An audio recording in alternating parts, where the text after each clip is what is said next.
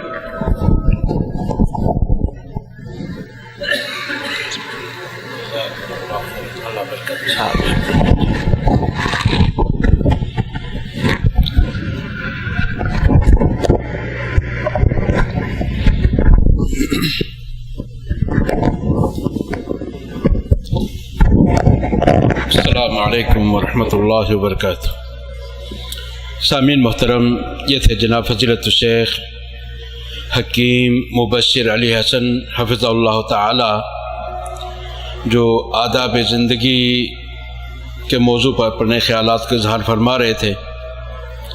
اللہ رب العزت سے دعا ہے کہ اللہ ان کی زیارت حرمین قبول فرمائے، ہر مسلمان کو اپنے گھر کی زیارت نصیب فرمائے، اللہ سب کی یہ حاضری سننا سنانا قبول فرمائے، ان کے ان پند و نصائح پر ہمیں بھی پورا اترنے عمل کرنے کی توفیق دے۔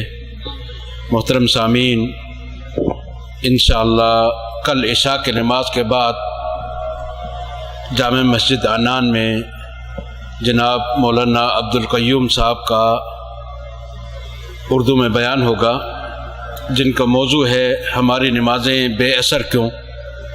نماز تو پڑھتے ہیں لیکن اس میں اثر نہیں اور بے روح ہے۔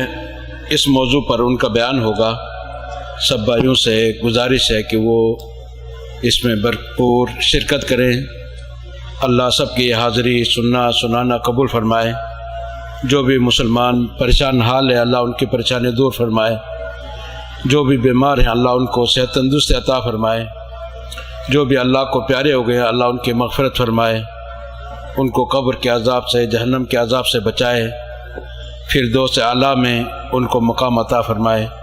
جب تک ہماری زندگی ہے، اسلام پر ایمان پر اللہ ہمیں قائم اور دائم رکھے، اور جب موت آئے تو ہمیں کلمہ نصیب ہو، خاتمہ اچھا ہو، نبی کریم صلی اللہ علیہ وسلم کی شفاعت ہمارے حق میں قبول ہو، ان کے مبارک ہاتھوں سے حوض کوثر کا پانی نصیب ہو۔ اور اس دنیا میں تو ان کے دیدار کے لیے ترستے رہ گئے، لیکن اللہ اپنے فضل کرم سے فردوس اعلیٰ میں نبیوں، صدیقوں، شہیدوں اور دیگر نیک لوگوں کے ساتھ جمع فرمائے۔ دنیا بھر کے جو مظلوم مقہور مسلمان ہیں، اللہ ان کے فریاد رسی فرمائے۔ اللہ ہمیں بھی ان کے دفاع کے لیے، ان کے عزت آبرو جان مال کی حفاظت کے لیے، اور اسلامی جو مقدسات ہیں، ممالک ہیں، ان کے دفاع کے لیے دامے درمے سخنے ہر ممکن کردار ادا کرنے کی توفیق دے۔ اللہ ہم سے دین کا کام لے، ہم کسی مسلمان کے کام آ جائیں، کسی کے دکھ درد میں شریک ہو سکیں۔ اللہ سب کا حامی ہوگا، ناصر ہوگا۔ وصلی اللہ تعالی علی خیر خلق محمد وعلی آلہ وصحبہ اجمعین۔ والسلام علیکم ورحمۃ اللہ وبرکاتہ۔